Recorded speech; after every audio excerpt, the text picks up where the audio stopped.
भारत गौरव आचार्य श्री पुलक सागर जी गुरुदेव के प्रवचन और धार्मिक कार्यक्रम देखने एवं सुनने के लिए जिन शरणम मीडिया चैनल को अभी सब्सक्राइब करें और बेल आइकॉन पर क्लिक जरूर करें। प्रार्थना तो वो होती है, एक घर में यदि किसी को पत्र लिखते हो, चिट्ठी लिखते हो, पत्र को यहाँ से वहाँ पहुँचाने में एक डाकिये की जरूरत पड़ती है। चाहे आप सरकारी पोस्ट ऑफिस से लेटर भेजें या कुरियर सर्विस से भेजें, एक ना एक संदेश वाहक होता ही होता है। इस शहर से दूसरे शहर में अपना संदेश भेजना है तो संदेश वाहक की जरूरत पड़ती है। लेकिन बड़े मजे की बात है कि प्रार्थना एक ऐसा पत्र है जो लिखा तो परमात्मा के नाम पर जाया जाता है, लेकिन परमात्मा को वह पत्र पहुंचाने के लिए किसी डाकिये की जरूरत नहीं पड़ा करती है, ना किसी कुरियर सर्विस की जरूरत पड़ती है और ना किसी डाकघर की कोई जरूरत पड़ती है। ऐसा पत्र है जिसे हम ही लिखते हैं और ऐसा लिखते हैं जिसमें कागज और स्याही की भी जरूरत नहीं पड़ती है, ना उसमें मोहर लगाई जाती है। हम ही लिखते हैं और हम ही उस पत्र को डाल दिया करते हैं और ऐसा संदेश प्रभु के नाम भेजा जाता है जो भावनाओं की कलम से लिखा जाता है, जो समर्पण की स्याही में रंगा हुआ होता है, जो आस्था और विश्वास के लिफाफे में बंद हुआ करता है। ऐसा पत्र हर आदमी को रोज सुबह शाम अपने भगवान के नाम जरूर लिखना चाहिए। नरकों में प्रार्थना की कोई व्यवस्था नहीं है। स्वर्ग के देवता प्रार्थना करते नहीं हैं और पशुओं के पास इतनी सद्बुद्धि नहीं होती है कि वह भगवान के लिए प्रार्थना करे बैठ करके। तो यह प्रार्थना करने का जो अधिकार प्राप्त हुआ है केवल मनुष्य भाव में प्राप्त हुआ है और शायद ही ऐसा कोई व्यक्ति होगा जिसने अपने जीवन में एक बार भी भगवान का स्मरण ना किया हो। अरे सुख में करे या ना करे, दुख में तो हर व्यक्ति उस परमात्मा की इबादत किया करता है। अच्छे से अच्छे नास्तिक भी, अच्छे से अच्छे अधार्मिक लोग भी जब जीवन में कष्ट पड़ते हैं तो अपना माथा उस परमात्मा के चरणों में रख दिया करते हैं। ऐसा कोई ना होगा जिसने अपने जीवन में ईश्वर का स्मरण ना किया। और जो लोग ईश्वर का स्मरण करते हैं, जो भगवान का सुमरन करते हैं, भारत का अध्यात्म कहता है कि जो सुमरन करते हैं उनका सुमरण हुआ करता है और जो सुमरन नहीं करते उनका सुमरण भी नहीं हुआ करता है। इसलिए सुमरण करना है तो सुमरन करना बहुत जरूरी है। कलयुग केवल नाम आधारा, सुमरी सुमरी उतरे भव। कलयुग में बड़ी बड़ी तपस्याएं नहीं होती हैं, भगवान का सुमरन ही इस जीव को संसार से पार लगा दिया करता। सुमरन करो अपने जीवन, जप तप और ध्यान में वो परिणाम सामने नहीं आते जो भगवान की भक्ति में आते हैं। और प्रभु को पाने का सबसे आसान तरीका, कोई सरल माध्यम है तो वह है केवल एक प्रार्थना ईश्वर से किया करो। जो प्रार्थना करते हैं उनके प्राणों में भगवान बसा करते हैं, उनकी धड़कनों में ईश्वर बसा करता है। जो प्रार्थना करते हैं उनके जीवन में ऊर्जा का संचार हुआ करता है। जो प्रार्थना करते हैं उनके अंदर सकारात्मक सोच पैदा हुआ करती है। जो प्रार्थना करते हैं उनके भीतर विल पावर पैदा हुआ करती है। आत्मशक्ति को जागृत करने का कोई अच्छा सरल और सहज मार्ग है तो अपने ईश्वर की इबादत हुआ करता है। इससे बड़ा कोई मार्ग और इससे आसान कोई रास्ता दुनिया में नहीं हुआ करता। इसलिए रोज इबादत किया करो। आचार्य पद्मनंदी महाराज कहते हैं, ब्रह्म मुहूर्त उत्थाय ध्यायेत पंच नमस्कारम, ब्रह्म मुहूर्त में उठकर पंच नमस्कार मंत्र का ध्यान किया करो, उनका सुमरन करा करो। जो वैदिक परंपरा के, वैष्णव परंपरा के हैं, वह ब्रह्म मुहूर्त में उठ करके गायत्री मंत्र का जाप किया करें। जो जैन परंपरा के हैं, वह रोज सुबह उठ करके नमोकार मंत्र का ध्यान किया करे। ध्यान नमोकार मंत्र ही जपना चाहिए। मंत्र बहुत हैं दुनिया में, लेकिन महामंत्र दो चार है। उन दो चार महामंत्रों में नमोकार महामंत्र है, गायत्री महामंत्र है। मंत्रों की तो लाइन लगी है, लेकिन महामंत्र बहुत कम है। एक बार जो नमोकार मंत्र को जप लेता है, हमारे ज्ञानी मनीषी आचार्यों ने कहा है 84 लाख मंत्र जपने का पुण्य उसे प्राप्त हुआ करता। 84 लाख मंत्रों का जन्मदाता है नमोकार मंत्र। ध्यान रखिए, रोज सुबह उठकर उसका स्मरण करिए, सुमरन करिए, और रोज सुबह उठकर नमोकार मंत्र को प्रणाम करिए। 84 लाख मंत्रों का जन्मदाता शक्ति जिसमें समाहित है। अरे दूसरे मंत्र जपो तो उनमें ओम ह्रीम श्रीम क्लीम लगाना पड़ता है, लेकिन नमोकार मंत्र ऐसा है जिसमें ओम ह्रीम श्रीम लगाने की भी जरूरत नहीं पड़ा करती है। उसका हर अक्षर बीजाक्षर हुआ करता है, उसका अक्षर अक्षर ईश्वर का अक्षर हुआ करता है। 35 अक्षरों का यह महामंत्र जीवन के कल्याण में कारण बन जाया करता है। एक होती है प्रार्थना और एक होती है याचना। कामना और याचना से स्वतंत्र कोई मंत्र है, कोई डिमांड नहीं है। नमो अरिहंताणम, अरिहंतों को नमस्कार करता हूं। नमो सिद्धाणम, नमो आयरियाणम, आचार्यों को नमस्कार करता हूं। नमो वज्जायाणम, उपाध्यायों को प्रणाम करता हूं। नमो लोये शब्द शाहुणम, जगत के सर्व साधुओं को मैं प्रणाम करता हूं। बताइए कौन सी लाइन में डिमांड है?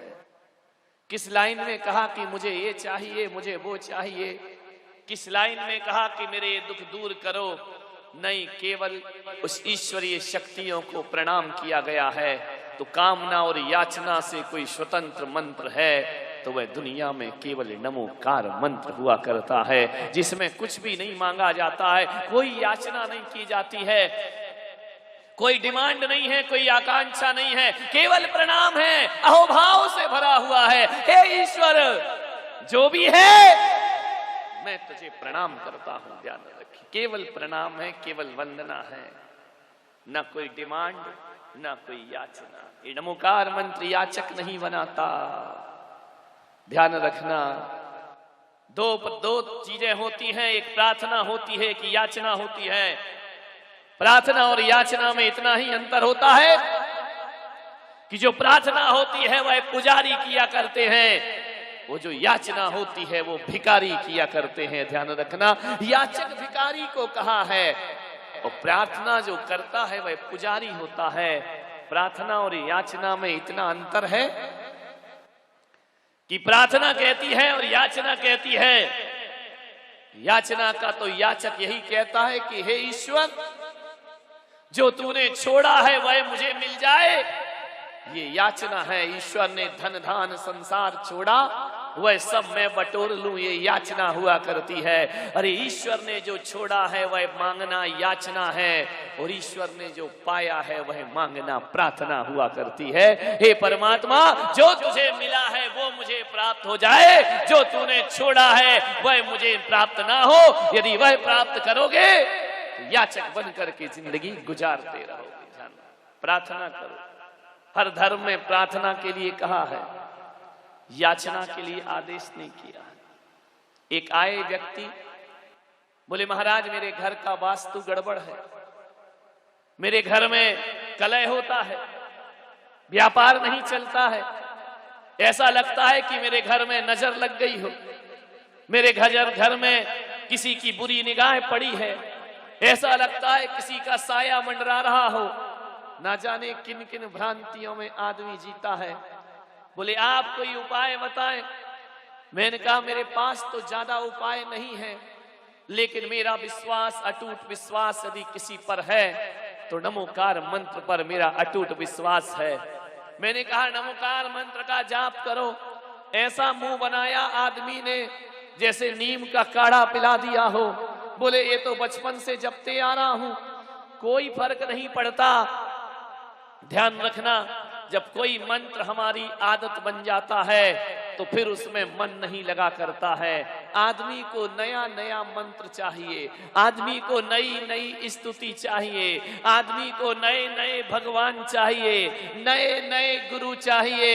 एक बात याद रखना, जीवन में कभी गुरु मत बदलना, जीवन में कभी मंत्र मत बदलना, और जीवन में कभी अपनी आस्थाओं में परिवर्तन नहीं आना। एक बार जुड़ गई तो जुड़ गई।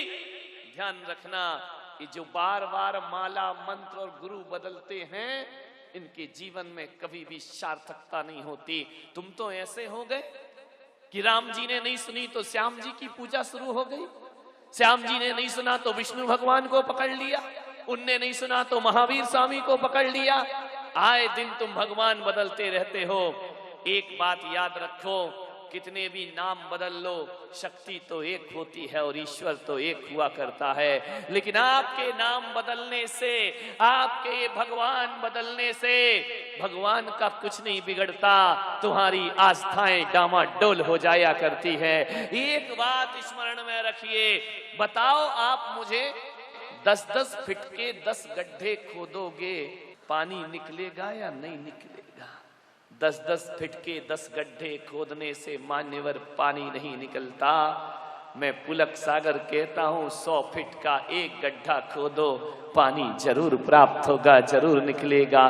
तुम तो इतने तेज हो कि गंगा गए तो गंगा दास और जमुना गए तो जमुना। आए दिन परमात्मा को बदल लिया करते। धैर्य नहीं है तुम्हारे अंदर, प्रतीक्षा नहीं है तुम्हारे अंदर। विचार करिए, कहां से आस्थाओं पे बरसात और वरदान मिलेगा? मान्यवर, आदमी की स्थिति तो ये हो गई कि रामलाल की बारात में जाता है और श्यामलाल की बारात में अच्छा बैंड बजने लगे तो इसे छोड़कर उसमें नाचने लगता है। जब पूछो कि क्यों रे, तू कहां नाच रहा है, किसकी बारात में आया है? तू तो रामलाल की बारात में आया था। उसने कहा भाड़ में गया वो रामलाल और भाड़ में गया वो श्यामलाल। मेरा काम तो नाचने का है, जहां अच्छा बैंड बजे वहां नाचना अपना काम है।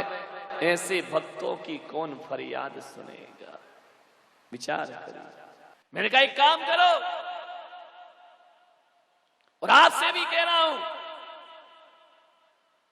कोई बीमारी हो, कोई दर्द हो, कोई दुख हो, कोई पीड़ा हो, अकेले दवाओं के भरोसे मत बैठना। दुआएं भी काम करा करते हैं। मान्यवर, जो लोग गोली खाने से पहले नमोकार मंत्र का सुमरन कर लेते हैं, मैं कहता हूं वो दवा नहीं, परमात्मा की दुआ बनकर तुम्हारे जीवन को सार्थक और सफल कर दिया करते हैं। विद्यार्थी पढ़ने से पहले यदि प्रार्थना कर ले तो मैं कहता हूं उसके पढ़ाई के नंबर बढ़ जाएंगे। व्यापारी दुकान खोलने से पहले यदि नमोकार मंत्र का सुमरन कर ले, उसके लाभांश में वृद्धि हो जाएगी।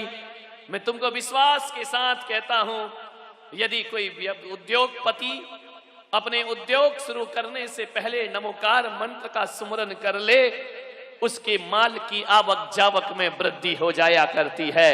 कोई मकान बनाओ, नमोकार मंत्र का सुमरन कर लो, जो मकान 1 साल में बनना था वह मकान 6 महीने में बन करके खड़ा हो जाया करता है। कभी इन शक्तियों को पहचानने का प्रयास करो, जानने का प्रयास करिए। जिनके घरों में लगता हो कि ऊपरी बाधाएं हैं, जिन्हें लगता हो हमारा वास्तु खराब है, जिन्हें लगता हो हमारी जमीन खराब है, मैं आपसे बड़ी विनम्रता से निवेदन करूंगा, बाजार जाना और एक मार्बल पर, एक पत्थर पर किसी शिल्पी से नमोकार मंत्र लिखवा लेना, और वह नमोकार मंत्र अंदर की ओर नहीं, उभरे हुए अक्षरों को लिखवाना। और लिखवाने के बाद मैं आपसे कह रहा हूं, घर के हर दरवाजे पर वह नमोकार मंत्र का पत्थर लगा दीजिए, और हर जैन हो या अजैन हो, अपने घर के द्वार पर नमोकार मंत्र का पत्थर लगा दो। दुनिया की कोई भी बुरी नजर तुम्हारे घर में प्रवेश नहीं कर सकती है। कोई शक्ति बुरी तुम्हारे यहाँ आ नहीं सकती है। कोई आसुरी शक्ति तुम्हारे यहाँ प्रवेश नहीं कर सकती है। मान्यवर, जो भी शक्तियां आएंगी नमोकार मंत्र से रिफ्लेक्ट होकर के वापिस लौट जाया करती हैं। इतनी शक्ति नमोकार मंत्र में हुआ करती है। अंजन ने जपा तो निरंजन हो गया, मैना ने जपा तो कोड़ी की दे कंचन में परिवर्तित हो जाया करती है। नमोकार मंत्र कोई सीता जुबान पर लाती है, अग्नि के कुंड में जल की धार बह जाया करती है। आस्थाएं और विश्वास, कौन कहता है भगवान नहीं बोलते? बोलती है मूर्ति, बुला के देखिए, और एक बार नहीं 100 बार आजमा के देखिए। बोलती है मूर्ति, बुला के। ये आस्थाएं हैं, ध्यान रखिए। गणित काम नहीं चलता इबादत में, बनियागिरी काम नहीं चलती इबादत में। इबादत में तो भोला भाला मन काम करता है। भगवान की कृपा कभी तुमने देखा कि किसी बहुत बड़े वकील पर भगवान खुश हो गया हो, बहुत बड़े डॉक्टर पर भगवान खुश हो गया हो, बहुत बड़े IAS IPS अफसर पे भगवान खुश हुआ हो? अरे ग्वालियर वालों, भगवान डिग्रियों पर खुश नहीं हुआ करता है। बहुत बड़े धनपति पर भगवान खुश हो गया हो, भगवान इज्जत और शोहरत पर खुश नहीं हुआ करता है। भगवान की कृपा डिग्रीधारियों पर नहीं, भगवान की कृपा तो किसी भोले भाले पर वर्षा करती है। भगवान की कृपा तो उन पर बरसती है जिनका मन पवित्र हुआ करता है, जिनका मन सच्चा सरल और सीधा हुआ करता है। सहजो बाई को जानते हो आप? नाम सुना होगा, भक्ति परायण सहजो बाई। अनपढ़ गंवार कभी स्कूल नहीं देखा। अनपढ़ों पे रीझ जाता है भगवान, क्योंकि अनपढ़ों के पास गणित नहीं है, अनपढ़ों के पास लाभ हानि नहीं है, अनपढ़ों के पास चुनाव नहीं है, अनपढ़ों के पास कोई चॉइस नहीं हुआ करती है, कोई प्रतिस्पर्धा नहीं हुआ करती है। अनपढ़ तो भोले भाले हुआ करते हैं।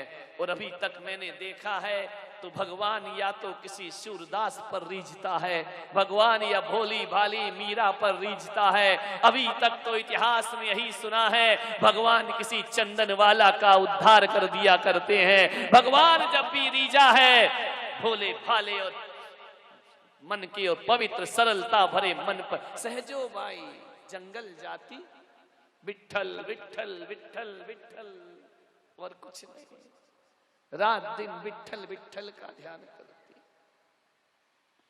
कंडे बीन रही है सहजो बाई। जंगल में पशु चरने जाते और कंडों को इकट्ठा करती, अपने विठल के लिए भोग बनाती। कंडे बीन रही थी सहजो बाई। बीनते बीनते अचानक तूफान आ गया। इतनी तेज आंधी आई, इतनी तेज तूफान आया कि सारे कंडे सहजो बाई के उस तूफान में उड़ गए। सहजो बाई खड़ी खड़ी देख रही, और भी कंडे बीनने वाली महिलाएं वहां पर। तूफान शांत हुआ। सहजो बाई ने कहा, बहनों जो मेरे कंडे हैं मुझे वापस दे दो, तुम्हारे कंडे तुम ले जाओ। महिलाओं ने कहा, पागल है क्या, अनपढ़ गंवार कहीं की, कंडों पर कोई नाम लिखा है क्या, तेरा कंडा और मेरा कंडा। सहजो बाई ने कहा, मैं तो केवल अपने कंडे लूंगी, दूसरों के कंडों में मैं हाथ ना लगाऊंगी। लोगों ने कहा कि कैसी पागल और बावली हो रही है, कंडों पर कैसे पहचान बनेगी, ये तो गाय के गोबर के कंडे हैं, इस पर कोई नाम नहीं, निशान नहीं। सहजो ने कहा, सब कंडे इकट्ठे कर लो, मैं अपना कंडा उठा लूंगी, कौन सा है। बोले, देखो तो गांव की गंवारी, ये कह रही मैं अपना कंडा पहचान जाऊंगी। बड़ा मजाक बनाया लोगों ने उसका, बड़ी हंसी बनाई उसकी। सहजो ने कहा, तुम घबराओ मत, मैं अपना कंडा पहचान जाऊंगी। सारे कंडे इकट्ठे हुए। सहजो बाई कंडा उठाती, कान में लगाती, ये कंडा मेरा नहीं है, दूसरा कंडा उठाया, कान में लगा, हाँ ये कंडा मेरा है। लोगों ने कहा कैसी पागल हो गई, ये कान में कंडा लगाती है और कहती है ये मेरा कंडा, ये उनका कंडा। कहते हैं सहजोबाई ने धीरे धीरे अपने सारे कंडे इकट्ठे कर लिए, बोले इन कंडों पे हाथ मत लगाना, ये मेरा कंडा है। लोगों ने कहा कैसे पता चला ये तेरा कंडा है? सहजोबाई ने कहा जैसे ही मैं कंडा उठा के कान में लगाती हूँ, कंडे से, अरे जिस कंडे से विट्ठल विट्ठल की आवाज आती है वो सहजोबाई का कंडा होता है, और जिस पर मेरे हरि का नाम नहीं आता वो मेरा कंडा कभी नहीं हो सकता है। ऐसी नाम में डूबी सहजोबाई, विचार करिए, नाम ही पड़ गया सहजोबाई। इतना विचारों का संप्रेषण था उसके भीतर कि जिस पदार्थ के सामने यदि सहजोबाई ने विट्ठल कह दिया तो ध्यान रखना, यदि पेड़ पौधों के सामने भी विट्ठल का नाम ले दे तो पेड़ पौधों से भी विट्ठल विट्ठल की आवाज आ जाया करती थी। विचार करिए आप, क्या आपकी प्रार्थना और इबादत में इतनी ताकत है? सोचिए, तुम्हारी प्रार्थनाएं तो मंदिरों से टकराती हैं, दीवालों से, और लौट करके वापिस आ जाती हैं। तुम्हारी प्रार्थनाएं परमात्मा तक पहुंचा भी नहीं करती हैं। हम दिल से नहीं पुकारते हैं, हम हृदय से नहीं पुकारते हैं, हम प्राणपन से नहीं पुकारते हैं। देखा नहीं, हमारी समाज में महिलाएं बगैर भक्तामर पाठ पढ़े पानी नहीं पीती हैं।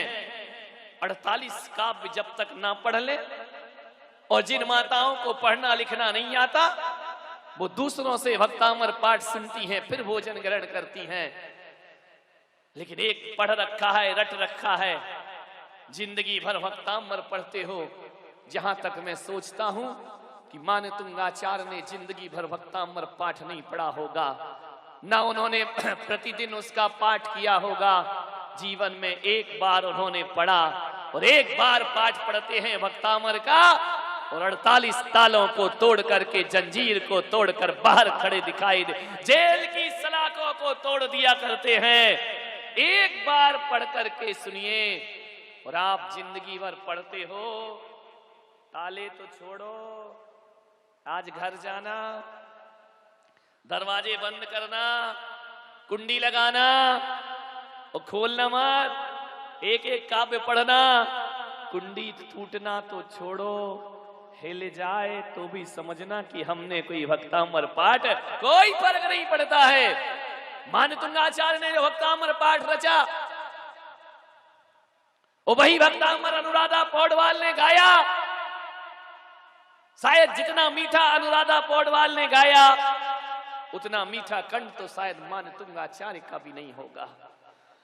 लेकिन अनुराधा पौडवाल अपने कंठ से भक्तामर गा तो सकती है, पर कोई ताले तोड़ नहीं सकती है। और यदि स्वर ना हो तो भी मानतुंगाचार्य एक एक काव्य पढ़ करके एक एक ताले को तोड़ दिया करते हैं। प्राण जुड़े हैं, प्रार्थना से प्राण जुड़े होना चाहिए। प्राण नहीं जुड़े तो कोई प्रार्थना चमत्कार ना करेगी। हमारी प्रार्थनाएं तामसिक प्रार्थनाएं हैं, हमारी इबादत में भी दूसरों की भलाई नहीं है। एक बुढ़िया थी, उसकी पीठ में एक कुबड़ था, बड़ी दुखी थी। कुबड़ पीठ में रखकर घूमती थी सड़कों पर, और जो देखता था वो उसका मजाक बनाता था। जानते हो कुबड़ किसको निकलती है? पता है? जो लोग मंदिरों का खाते हैं उनकी पेट में कुबड़ निकलती है। जो धर्म का पैसा खाते हैं, जो ट्रस्ट का पैसा खाते हैं, जो लोग निर्माल्य भक्षण करते हैं, जो देव शास्त्र गुरु के द्वारा समर्पित द्रव्य को खाते हैं, अगले जन्म में उनकी पीठ में कुबड़ रख दी जाती है। ध्यान रखिए। इसलिए सब कुछ करना, भूखे मर जाना, दाल रोटी खा के जिंदगी गुजार देना, और ना मिले तो घास की रोटी खा के जीवन गुजारना, लेकिन कभी भी धर्म और धर्मायतनों का धन भक्षण नहीं करना चाहिए, धर्म स्थलों का भक्षण नहीं करना चाहिए। मंदिरों की प्रॉपर्टियों पर कब्जे किए बैठे हैं लोग, बरसों से दुकान लिए बैठे हैं, 20-20, 40-40 रुपया किराया देते हैं। आप सोचिए, धर्म आधा है, आप धर्म का भक्षण कर रहे हैं। और एक बात ध्यान रखना, ईश्वर जब देता है तो छप्पड़ फाड़ के देता है, और ईश्वर जब लेता है तो चमड़ी उधेड़ लेता है। ध्यान रखिए, ये धर्म स्थलों पर कब्जे करना, धर्म स्थलों पर बपौती जमाना, धर्मायतनों का खाना, चढ़ावा खाना, जैन दर्शन में कहा है कि सबसे बड़ा कोई पाप है तो निर्माल्य भक्षण सबसे बड़ा पाप हुआ करता है। जब तक तेरे पुण्य का बीता नहीं करार, तब तक तुझको माफ है, अवगुण कर ले हजार। ध्यान, जब तक पुण्य उदय है खूब खा लो पी लो, जिस दिन पाप का उदय आएगा, ध्यान रखना, दाने दाने को आदमी तरस जाया करता है। ध्यान रखिए, कुबड़ निकल आई उस बुढ़िया को। मालिकियत मत करो, जो दुनिया का मालिक है हम उसके मालिक कैसे देंगे? हम यदि मंदिर की व्यवस्था संभालते हैं तो हम केवल सेवक हैं, सेवक। मैं बहुत से मंदिरों में जाता हूं, नियम लिखे रहते हैं, इस मंदिर में ये नहीं होगा, इस मंदिर में वो नहीं होगा, यहां ये नहीं चढ़ेगा, यहां वो नहीं चढ़ेगा। आदेश से अध्यक्ष, शर्म आती है मुझे, अध्यक्ष आदेश, अध्यक्ष कभी आदेश नहीं करता, ध्यान रखिए। और आदेश करता है तो उसका अध्यक्ष पना ज्यादा देर टिकता भी नहीं है, ध्यान रखिए। कभी भी मंदिरों के बोर्ड पर आदेश और आज्ञा नहीं लिखी जाती। भगवान के दरबार में आदेश काम नहीं करते, वहां पर तो हाथ जोड़कर निवेदन काम किया करता है। अरे देश के प्रधानमंत्री और राष्ट्रपति भी इस देश पर आदेश नहीं चलाते। जब भी दिल्ली दरबार से उतरकर जनता के बीच आते हैं तो उन्हें भी हाथ जोड़कर जनता का निवेदन करना पड़ता है, जनता के हाथ जोड़ना पड़ते हैं। जनता पर हुकूमत नहीं की, तीन लोग के नाथ पर कैसे हुकूमत करोगे?